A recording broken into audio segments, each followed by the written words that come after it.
Hey Courtney, how are you doing? I'm doing great. I'm so excited today because we're going to be talking about one of my favorite things, fashion. So we have two experts to talk with us today, Emily Barron and Sofiya Shreyer, who are part of the elected student committee. Welcome. Thanks for Hi. having us.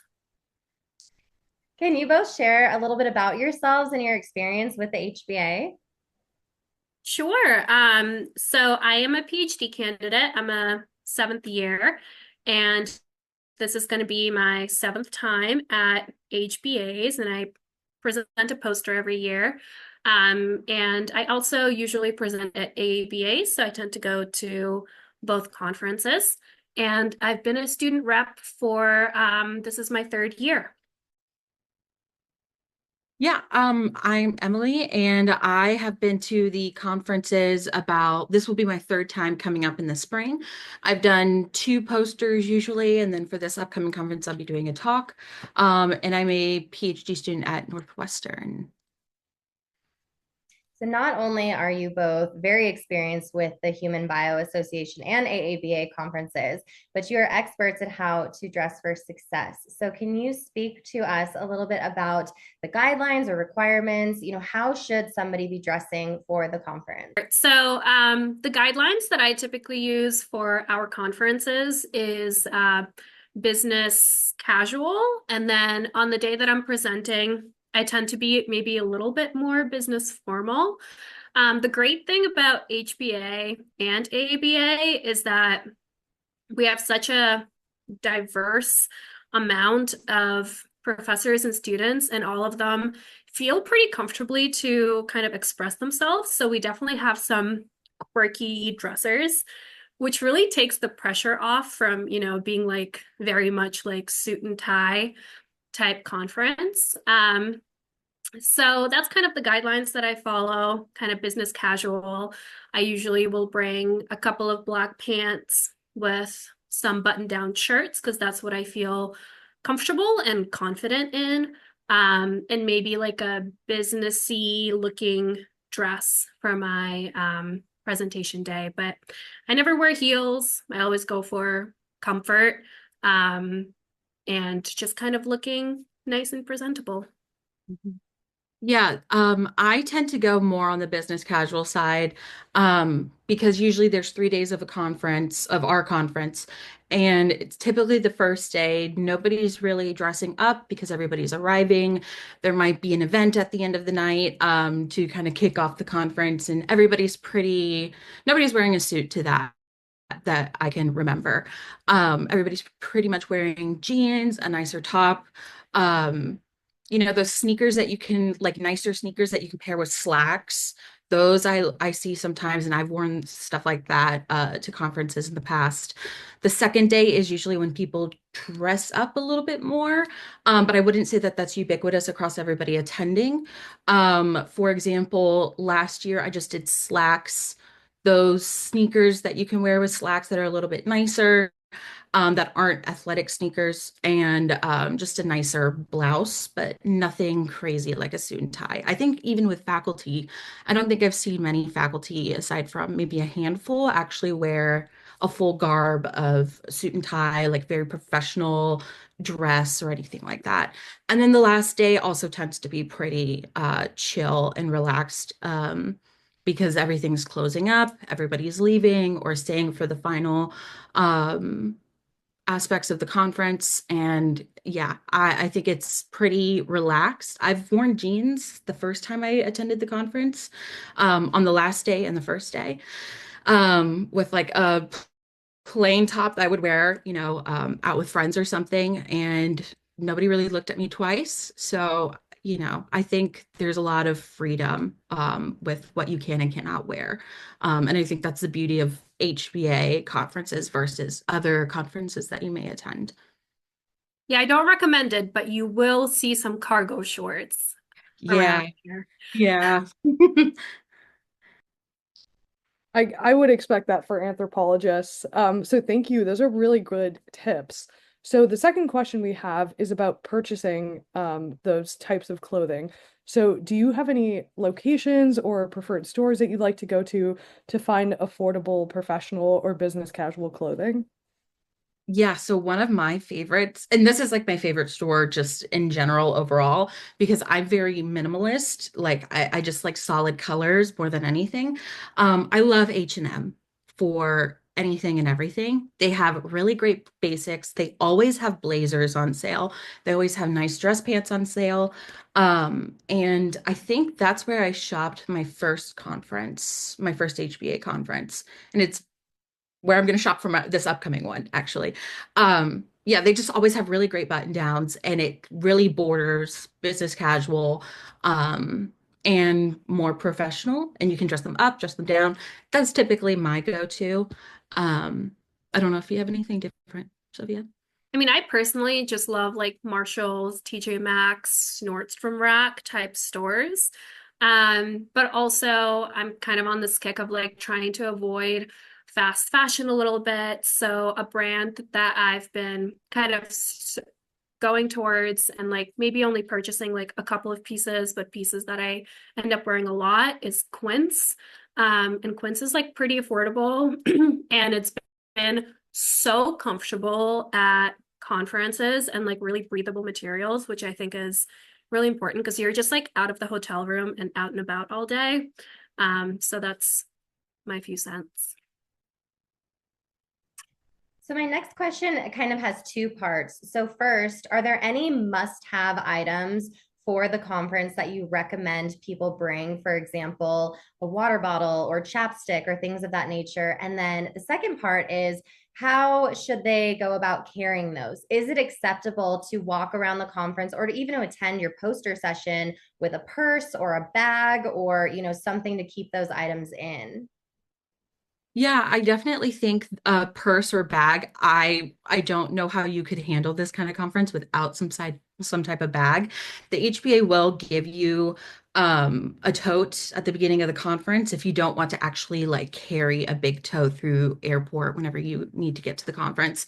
And I find that to be really, really helpful. I also kind of urge people, unless you're giving a talk, I kind of urge people not to bring a laptop and instead opt for an iPad if you have an iPad or a smaller laptop. I personally have like a 16-inch laptop, so that's not feasible for me to really bring. Just because it's lighter, it won't hurt your shoulder when you're carrying it in the tote.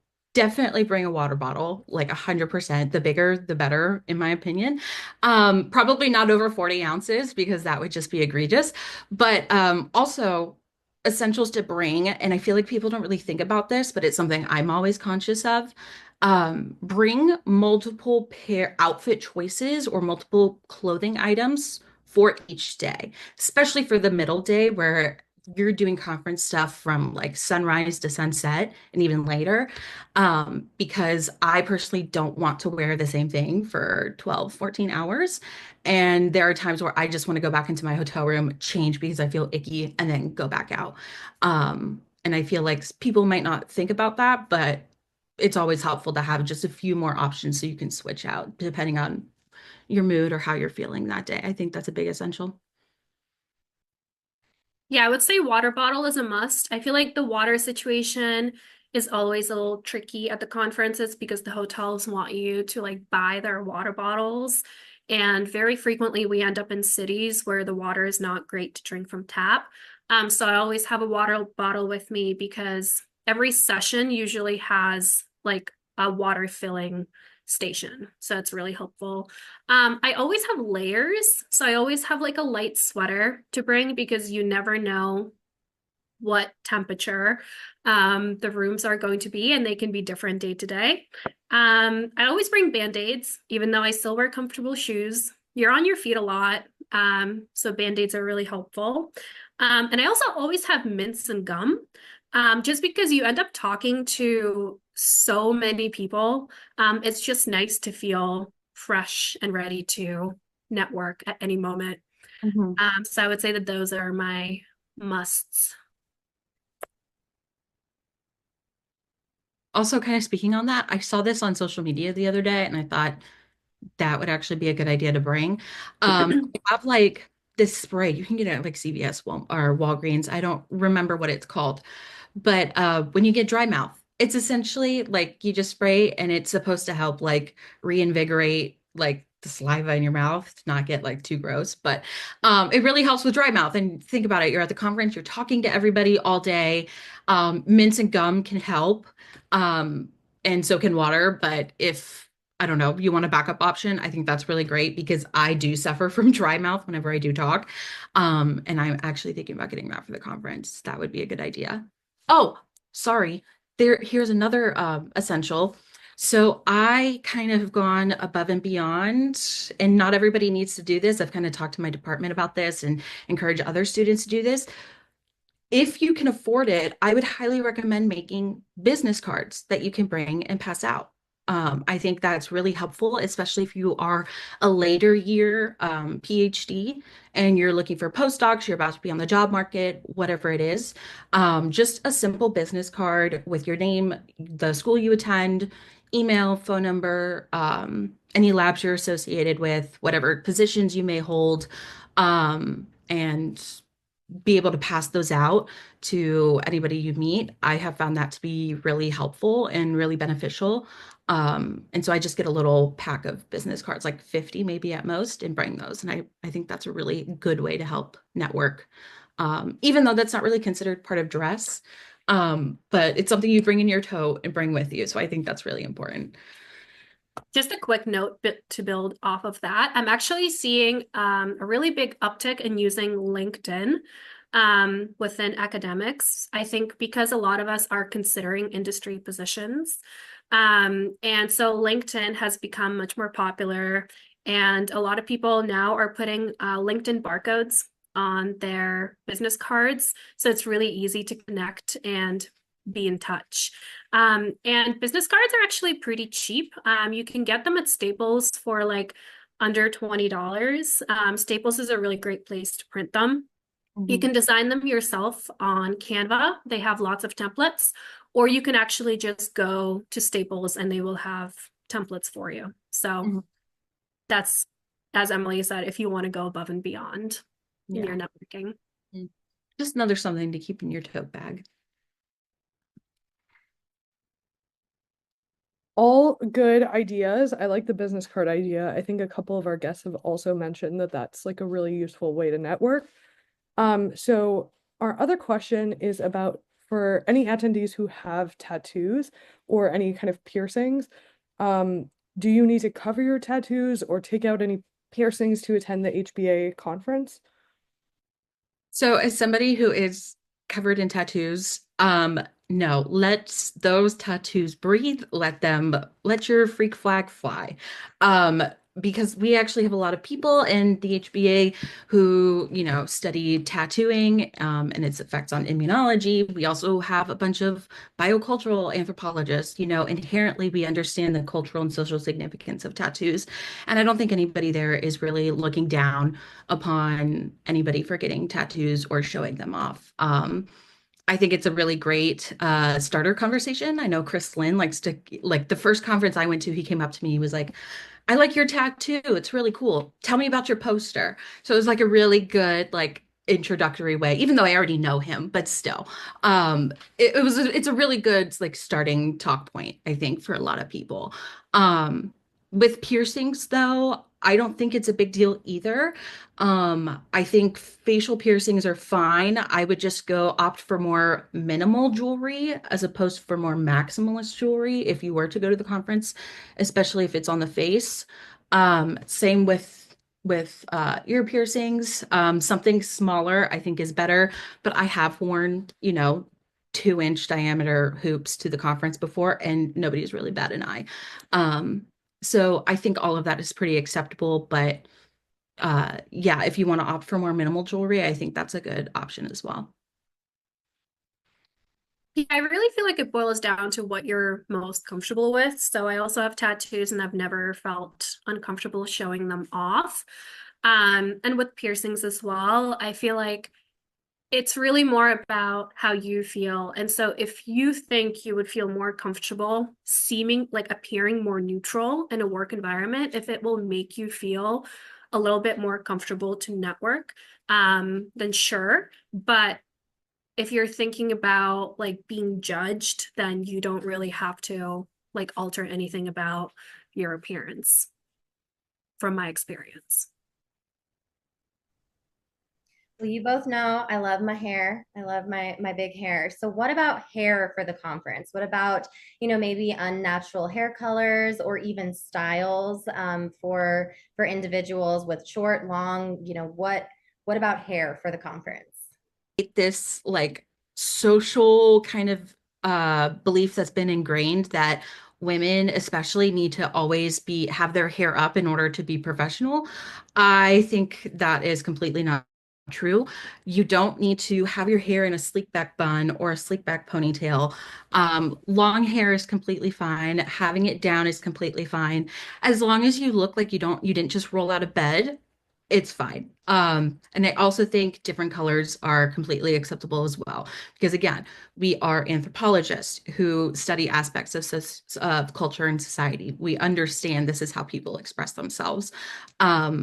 If I'm not mistaken, I think I've seen people at the conference the last couple of years with different color hair, especially students. I don't think faculty have done that yet. Chris Lind might be the first to break that though. Um, but yeah, I think that's completely appropriate and completely fine. I would completely agree with that. I don't think it's weird to have however you want to style your hair. I always have my hair down, and it's never really been an issue. And also, we definitely have a lot of men with longer hair. So if you're a guy watching this and you feel like you have to like cut your hair or put it up, you really don't have to. So. Okay, so I think both of you kind of touched upon this, but when it comes to presenting, should you be dressing any differently for your actual presentation or poster presentation? Um, I definitely think you should look a little bit different if you're going to give a talk, or if you're doing a poster presentation. You don't need to fully dress up crazy professionally. I do think keeping with the business casual theme is completely appropriate. But like I said earlier, for the middle day, that's when people tend to do the majority of their presentations. I tend to just opt for slacks because I'm most comfortable in pants, and just a nicer top, compared to something like black jeans or a jean or any other type of pant.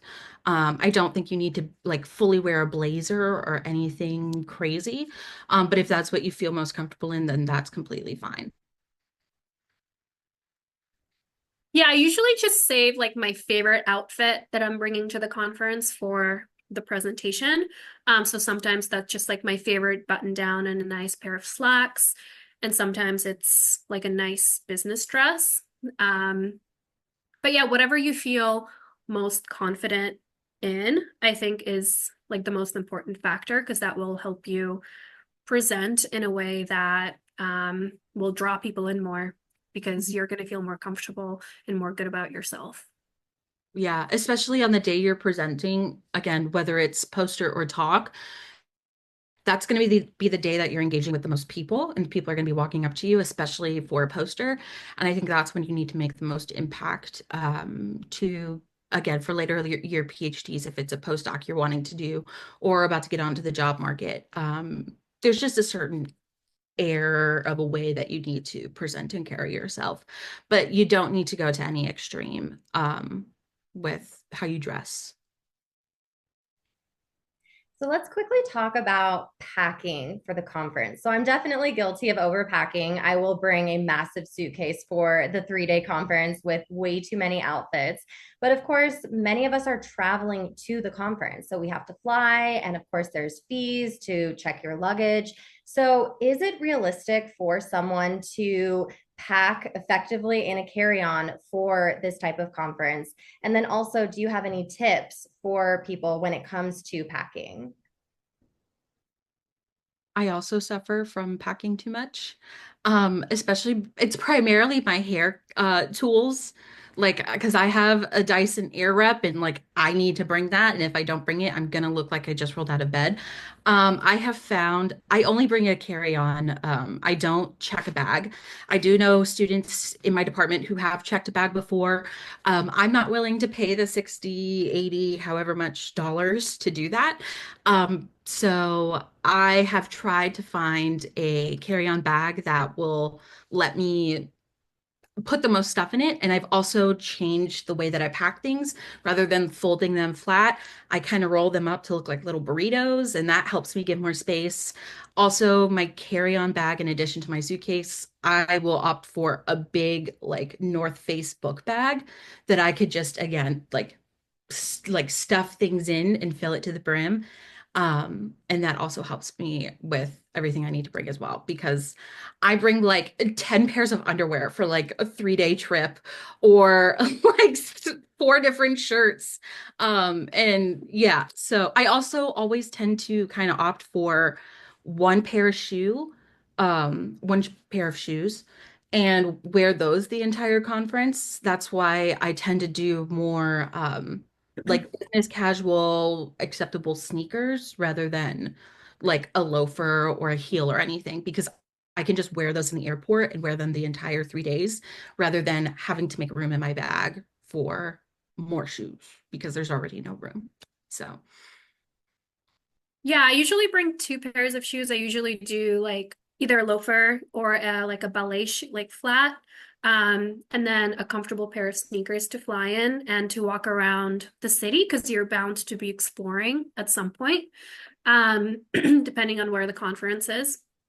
My kind of formula for packing has always been, first of all, I have a couple of pairs of pants that are like yoga pants, but they look like dress pants. Those are amazing. I usually fly in those, and then I can also wear them at the conference. And then I usually bring like 3 to 4 button downs, one more businessy outfit, business dress, skirt, something like that. And then I will usually bring like 1 or 2 more casual outfits because a lot of us end up going out together afterwards, and it's actually really nice to not be in like business clothes all day long. So I do recommend bringing at least one like really versatile casual outfit that you feel comfortable in for going out after. Um, so our thank you for all of this advice. We really appreciate it. And we wanted to know what the best way to reach you is if one of the students want to contact you. Sure, so you can email me. My email for now, while I'm at UMass Amherst, is my first initial and my last name. So S and then Shreyer, Shreyer, at umass.edu. same with me. My best form of contact is email. And while I'm at Northwestern, my email is going to be my first and last name, Emily Barron, 2026 at u.northwestern.edu. Great. Thank you so much. Thank you both for doing this.